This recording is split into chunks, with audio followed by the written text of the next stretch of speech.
Olá, irmãos, tudo bem?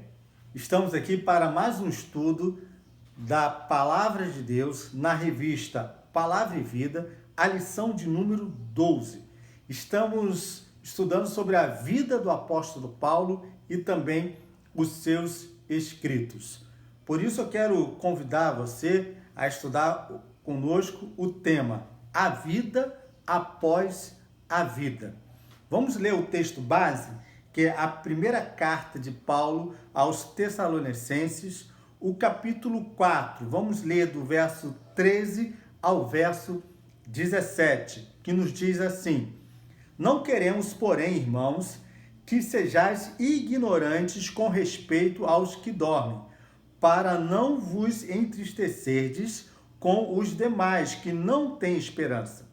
Pois se cremos que Jesus morreu e ressuscitou, assim também Deus, mediante Jesus, trará em sua companhia os que dormem. Ora, ainda vos declaramos por palavra do Senhor isto: nós, os vivos, os que ficarmos até a vinda do Senhor, de modo algum precederemos os que dormem.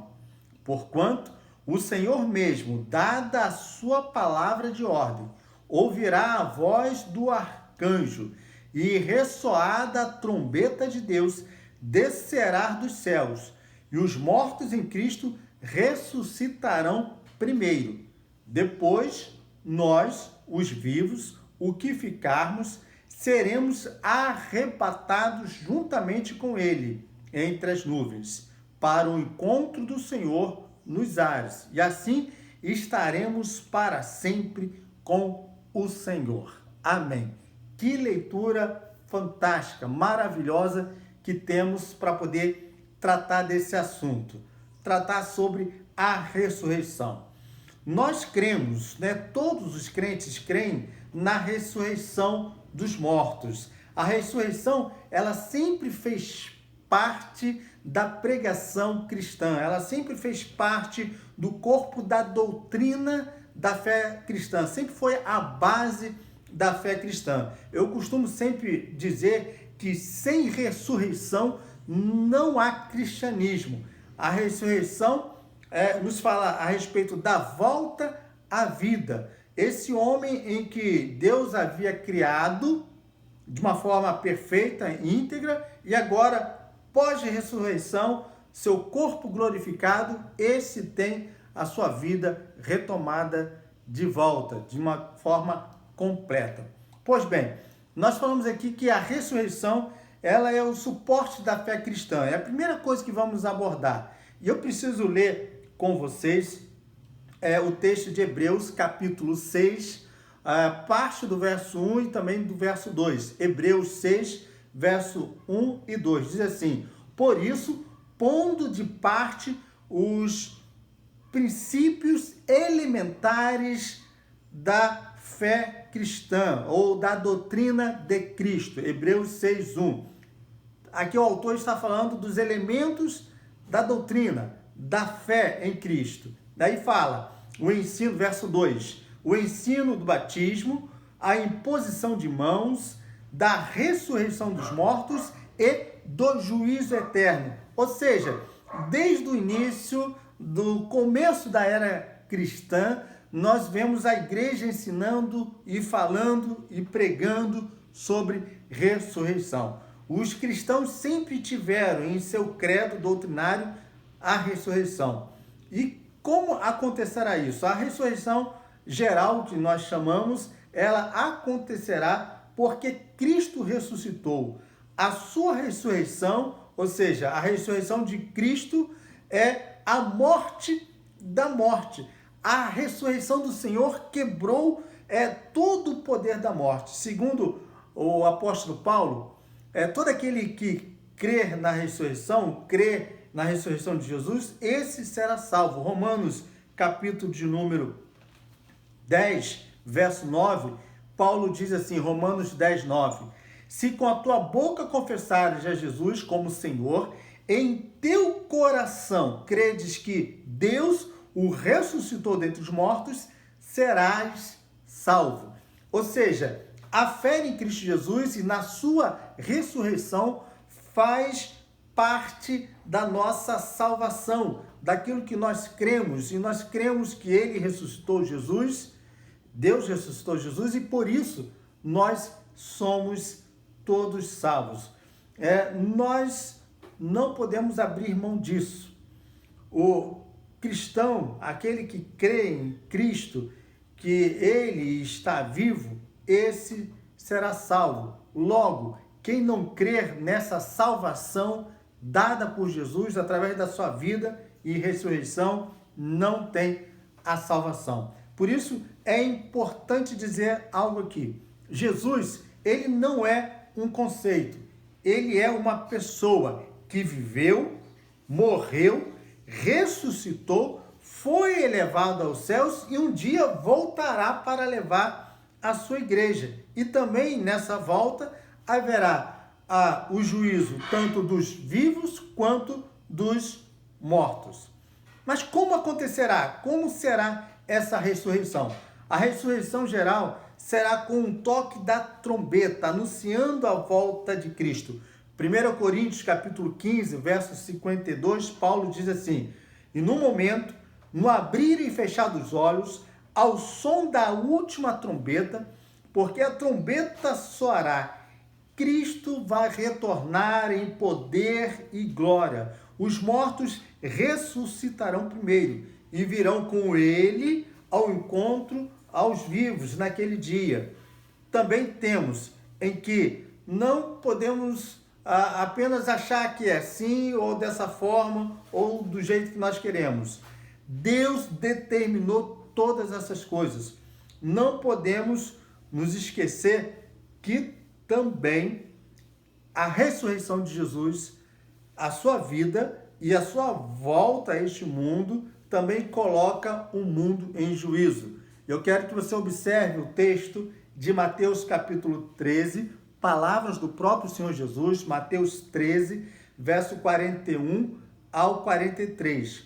Mandará o Filho do Homem, Cristo Jesus, os seus anjos, e eles ajuntarão do seu reino todos os que servem de tropeço e os que praticam a iniquidade, e lançá-los-ão na fornalha de fogo, e ali haverá choro e ranger de dentes. Então os justos, ou seja, os salvos, resplandecerão com o sol no reino de seu Pai.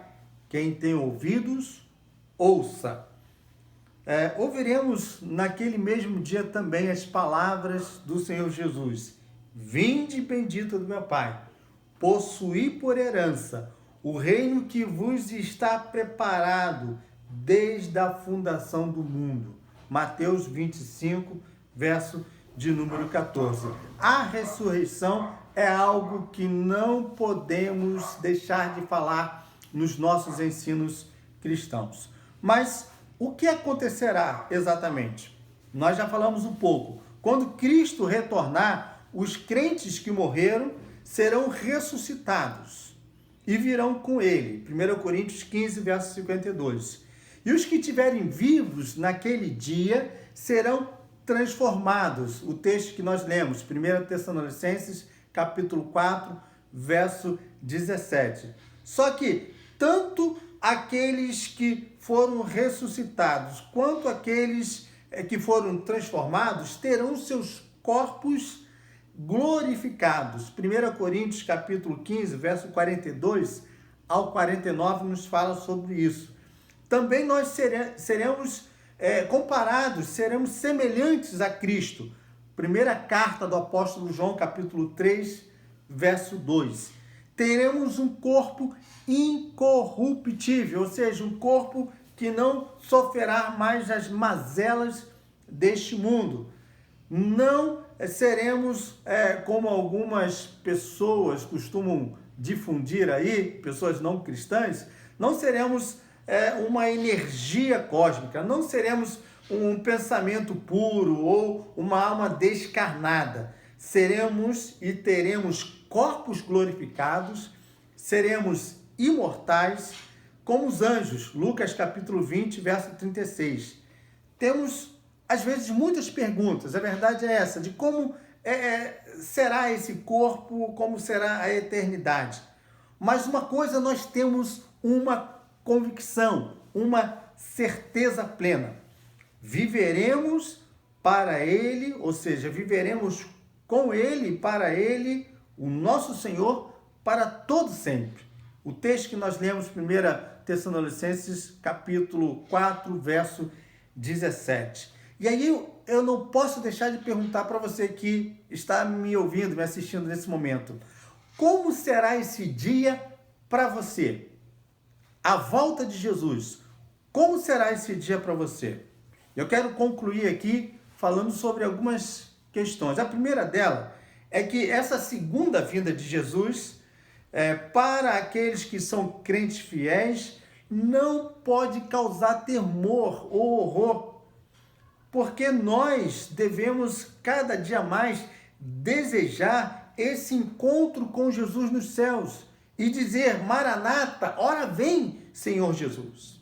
Mas vamos aqui fechar pensando no seguinte: sobre o que nós aprendemos devemos dar glórias a Deus pela obra salvadora de Jesus, dando a cada um que crer nele a vida eterna. Você precisa glorificar a Deus por isso. E também você precisa consolar, orientar uns aos outros, dizendo: olha, este mundo que estamos aqui, ele é passageiro, ele é temporário, ele é ilusório também. A nossa morada definitiva não é este mundo. Aqui estamos de passagem.